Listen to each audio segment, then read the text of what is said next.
नमस्कार दोस्तों, आज की इस वीडियो पे आप सभी का स्वागत है। तो दोस्तों आज की इस वीडियो में हम जानकारी लेने वाले हैं कि हमें गेहूं की खेती में जब हम पहली सिंचाई करते हैं तो गेहूं में पहली सिंचाई के वक्त हमें कौन सा खाद डालना चाहिए, जिसकी वजह से कि हमारे जो गेहूं में पीलापन अभी आया हुआ है, कुछ खेतों में हमें पीलापन दिख रहा है, तो वह पीलापन जड़ से खत्म हो जाए, साथ ही गेहूँ की शानदार ग्रोथ हो और गेहूँ में जो है वह ज़्यादा से ज़्यादा कल्ले फूटने में मदद हो। यानी कि ज़्यादा से ज़्यादा गेहूँ की खेती में कल्ले जो है वो फूटे, ज़्यादा से ज़्यादा अगर कल्ले आएंगे तो हमारा उत्पादन जो है वह बढ़ने में मदद होगी। तो आज हम जानने वाले हैं कि हमें गेहूं में जब हम पहली सिंचाई करते हैं तो पहली सिंचाई के वक्त हमें गेहूं में पहला जो है वह खाद कौन सा देना चाहिए। तो दोस्तों आज की इस वीडियो में हम इसके बारे में डिटेल में जानकारी लेने वाले हैं, इसलिए आज के वीडियो बहुत ही जानकारी भरा होने वाला है। इसलिए दोस्तों आज की इस वीडियो को एक लाइक जरूर से ठोक देना, साथ ही चैनल को भी सब्सक्राइब जरूर से कर देना, क्योंकि आपको आगे भी गेहूं से संबंधित सभी जानकारी इस चैनल पर मिलती रहती है। तो चलिए दोस्तों आज की इस वीडियो को शुरुआत करते हैं। तो दोस्तों हम वीडियो में आगे बढ़ने से पहले जानते हैं कि हमें जो पहला खाद होता है या और पहली जो सिंचाई होती है वह हमें कब करनी चाहिए,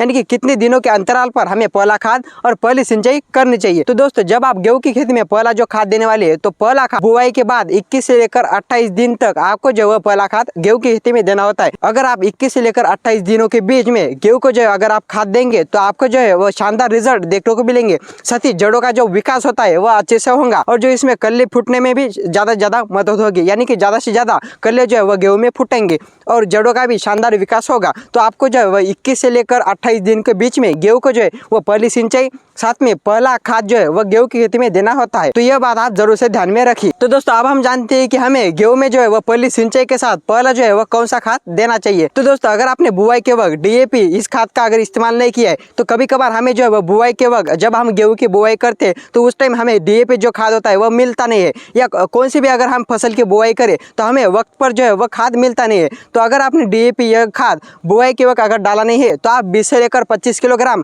आप जो है वह पहली सिंचाई के वक्त डाल सकते हैं। साथ ही दोस्तों आपने पोटैश भी जो है वह अगर बुआई के वक्त डाला नहीं है तो आप पोटैश भी 20 किलो पहली सिंचाई के वक्त डाल सकते हैं। तो आपने अगर बुआई के वक्त डीएपी का इस्तेमाल नहीं किया है तो आप पहली सिंचाई के वक्त डीएपी डाल सकते हैं 20 से लेकर 25 किलो। साथ ही आपने बुआई के वक्त पोटैश का इस्तेमाल नहीं किया है तो आप पहली सिंचाई में 20 किलोग्राम जो है वो पोटैश डाल सकते हैं। अब बात आती है कि आपने डीएपी भी बुआई के वक्त डाल दिया, साथ ही पोटैश भी बुआई के वक्त डाल दिया, तो अब आप सोच रहे होंगे कि अब हमें कौन सी जो है वो खाद डालना चाहिए। बुआई के वक्त हमने डीएपी भी डाल दिया, साथ ही पोटैश भी हमने डाल दिया, तो अब हम जानते हैं कि दोस्तों अब आपको जो है वो कौन सा खाद डालना चाहिए पहली सिंचाई के वक्त। तो चलिए दोस्तों अब हम जानते हैं कि हमें कौन सी खाद जो है वह डालनी चाहिए। तो दोस्तों अब हम जानते हैं कि आपने बुआई के वक्त डीएपी और पोटैश इस खाद का इस्तेमाल किया है, अब आपको कौन सा जो है वह बेस खाद डालना चाहिए। तो दोस्तों चलिए इसके बारे में जानते हैं। तो दोस्तों आप जब पहली सिंचाई करते हैं गेहूं की खेती में तो उस वक्त आपको जो है ज्यादा से ज्यादा कल्ले फूटने में तो यूरिया जो है वह काफी मदद करता है, ज्यादा से ज्यादा कल्ले फूटने में, साथ ही गेहूं में जो है वह अच्छे से ग्रोथ करने में। तो दोस्तों इसके लिए आपको 1 एकड़ में 50 से लेकर 60 किलोग्राम जो है वह यूरिया लेना है।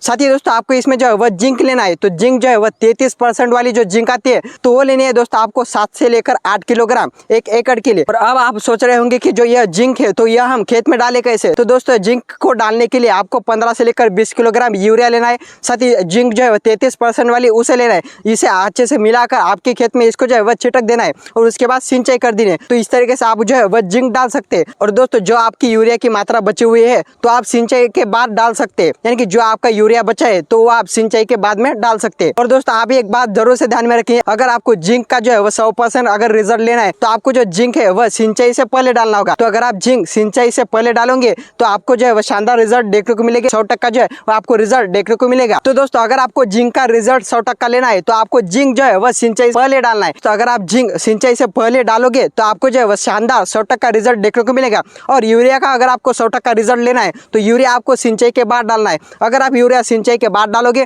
तो आपको जो है वह शानदार रिजल्ट 100% रिजल्ट जो है वह यूरिया का देखने को मिलेगा। तो यह बात जो है वह आप जरूर से ध्यान में रखिए यूरिया और जिंक की। तो दोस्तों इस तरीके से आपको जो है वह गेहूं में पहला खाद देना है। इस तरीके से अगर आप दोगे, मैंने आपको जैसा कि बताया, अगर आपने बुआई के वक्त डीएपी और पोटैश इस खाद का अगर इस्तेमाल नहीं किया है तो आप पहली सिंचाई के वक्त इस खाद का इस्तेमाल कर सकते हो। अगर आपने डीएपी और पोटैश बुआई के वक्त डाला है तो आप जो है मैंने आपको जैसा कि बताया यूरिया और जिंक इस खाद का इस्तेमाल कर सकते हो। तो दोस्तों आज की इस वीडियो में बस इतना ही था। आज का वीडियो अगर आपको पसंद आया हो तो वीडियो को एक लाइक जरूर से ठोक देना, साथ ही चैनल को भी सब्सक्राइब जरूर से कर देना, क्योंकि आपको आगे भी गेहूं संबंधी ऐसी जानकारी इस चैनल पर मिलती रहती है। तो दोस्तों मिलते हैं एक नए वीडियो में, तब तक के लिए जय जवान जय किसान, धन्यवाद।